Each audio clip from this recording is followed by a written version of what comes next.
Knock, knock, knocking on heaven's wall, it's Doctor WHeasel, who, with Advick Goose, irritates all the heavenly host with his incessant cosmic DIY. Last time, after time-ramming the pursuing unit ship, the WheasDis crashed out of time and space to rural Ambleridge, leaving his injured companion and damaged craft behind. The Time Weasel soon discovered that his idyllic countryside location concealed his metallic foes, who proceeded to wreak a terrible vengeance on the local populace. Can there be any escape for our heroes in Part 5 of the Hunt Through Infinity? Doctor! He's left the flipping door open and left me behind, the cat. Although I suppose I should be grateful not dead after all that time-ripping business. Well, Advick, old chum, you knew one day it would come to this. You're going to have to work out what's going on yourself. And... Doctor! You look a sweaty mess. Thanks a million. Goose. Glad you're not dead. Look, no time to explain. The units are outside. What? I thought you'd managed to smash their ship into a billion bitty pieces. I managed to damage it, yes, and I think, with any luck, those dangerous llama beasts outside have just kicked one of the units to death. But no, most of them are still alive and kicking. They don't have legs, just teeny tiny balls to roll on. Oh, that sounds painful. No, I was speaking figuratively, Advick. Look, I don't want to do this because the WHeasel is barely functioning, but we need to get out of here. Make the units try and pursue us. Otherwise, I think they're going to kill half this planet in a bit of a hissy fit. Attention, Commander! The WheasDis is dematerializing. I have secured a partial lock on the Artronic signature. I concur. Will this enable us to track their destination? Affirmative! But the signal is rapidly decaying. Our chances of effective pursuit are reducing by the click-on. We must return to the UTC immediately and ambush them. But, Commander, we have lost a quarter of our forces, and in addition, our vessel is heavily damaged. A victory is uncertain if we directly engage them in further combat. Unit victory is assured. Your logic is flawed, drone trooper, and you will be obliterated. Commander, I must object! So fall all flawed units. Scientist unit, attention. I am returning to the UTC alone. Report on your progress. Commander, our vessel will not be flight capable for at least 50 click-ons. I regret this may make following the enemy time vessel problematic. However, I have modified our remaining shield emitters into a crude time-disrupting projectile. Explain. What will this disruptor do? How will it aid in our total victory? With the tracking information the drone trooper unit gathered before its obliteration, I will be able to launch a projectile into the time vortex, where it will adversely affect the enemy time vessel. While they recover from this attack, we will gain sufficient time to complete our repairs and give chase. That is satisfactory. Launch the Time Disruptor projectile!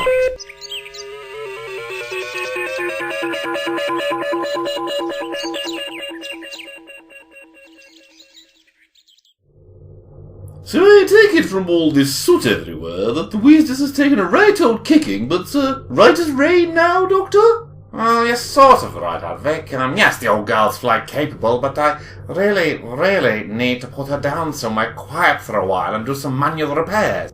A decade or two will be good, but you can't trust everything to the auto repair, or it'll end up deleting rooms, and I need to... Advick? Brace yourself! Why do I ever need to do that?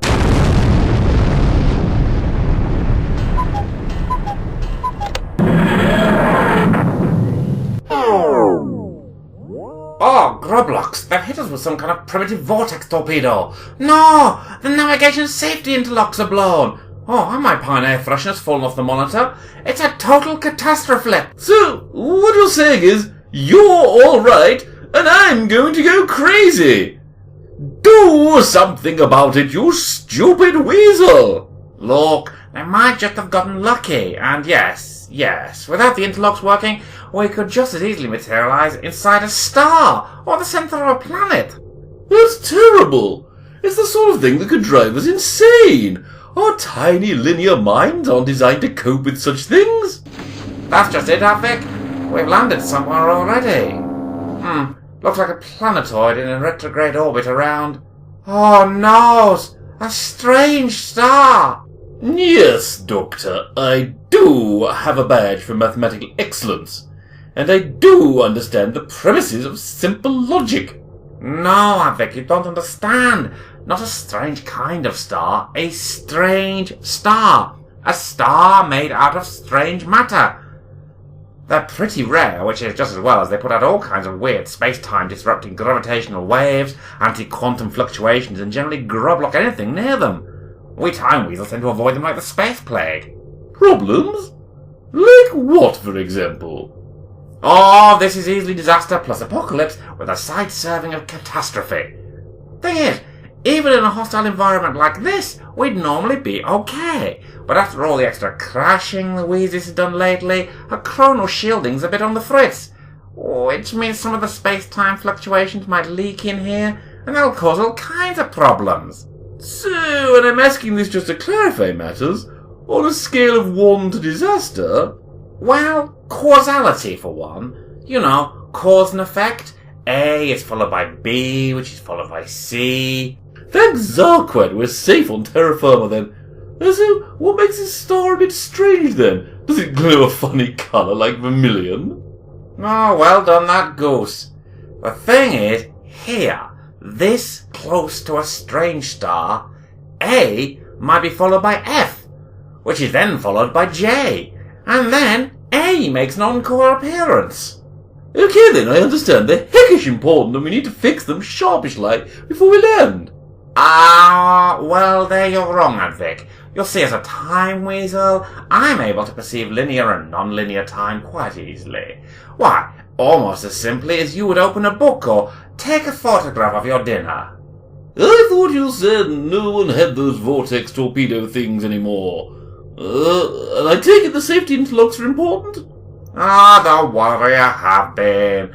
I've been slowly adjusting the chronal shield, pumping in the auxiliary power supply to compensate for all these strange harmonics, which means we should have normality back at any... moment. Doctor, what's happened to me? Why is everything moving so slowly? Oh no, I become Darn it, almost. Maybe if I tap the console lightly with the sonic mallet. To be better? Over like a badly torrented music file. And this is supposed any sense at all. Help me, Doctor. Time's skipping all quickly before I've stopped making... How's that? Feeling more or less normal? Sense. Yes, I am. Thanks, Zarquad, indeed. Okay, Doctor. Now what do we do? Well, while you were bouncing around the local time field, I've managed to jury-rig the safety interlocks with a paperclip I found in my back pocket. They're not going to survive a long hop through time or anything, but I think we can probably... Yes! Right, okay. I think I can find us a quiet backwater planet nearby to set down on. Let's see what the Galactopedia has for us. Okay, there are 3 places in range we could limp to. Death Terroria? Oh, no thanks. Hellfirus? Oh, hell no. Aha! Cyborus is a temperate, Humanian-compatible world, covered largely in arboreal forests, with semi-intelligent and entirely peaceful primitive hominids, whose only interests are gathering the abundant local fruit and oh dear. And what? And tell me they like waging ceaseless war against all other species. No, it says they spend a long time having special cuddles with each other. Well, so long as they don't try and monkey with me, I've no problem. Don't worry, Advick, I don't think anyone's going to threaten your virtue. And anyway, beggars can't be choosers. It's either Saborius or nowhere. In which case, I guess I'll go break out my safari suit. And as the Wheasel limps towards the tree-covered world of Cyborus, we must ask, have the Doctor and Advick finally escaped the dwindling unit time pursuit squad? Or has this just been a temporary stay of execution? And could you make sense of what Advick was saying when he was shifted out of time sequence? Maybe you need to listen to this week's episode all over again. And again. And again. And make sure you do leave some time to come back for part 6 of Doctor WHeasel and the Hunt Through Infinity.